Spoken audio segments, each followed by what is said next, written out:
अस्सलाम वालेकुम ख़वातीन और हज़रात, जरा सोचिए, एक ऐसी फैक्ट्री जहां हर हफ्ते 19 करोड़ मच्छर पैदा किए जाते हैं। जी हां, ब्राजील में मच्छर फैक्ट्री बन गई है, लेकिन घबराने की कोई जरूरत नहीं।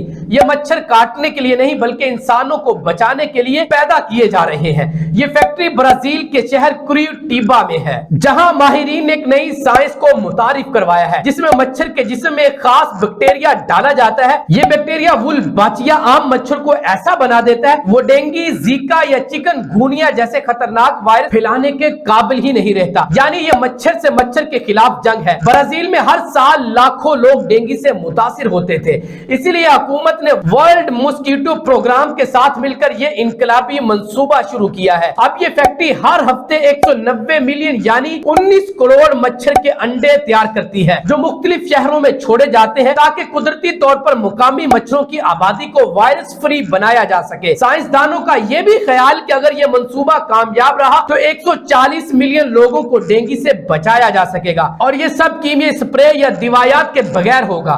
यह जदीद साइंस का जादू है, जहां मच्छर अब दुश्मन नहीं बल्कि हीरो बन गए हैं। एक वक्त था जब हम मच्छर मारते थे, अब साइंस ने इन्हीं मच्छरों से बीमारियों का खात्मा करने का हल निकाल लिया है। तो अगली बार अगर किसी ने कहा कि ब्राजील मच्छर पैदा कर रहा है, तो याद रखना वो मच्छर इंसानियत को बचाने के लिए पैदा हो रहे हैं। तो नाजरीन, मच्छर की फैक्ट्री का ब्राजील का बनाना आप किस नजरिए से देखते हैं? कमेंट सेक्शन में अपनी राय का इजहार करिएगा। मिलते हैं नेक्स्ट वीडियो में। अल्लाह ने के बाद।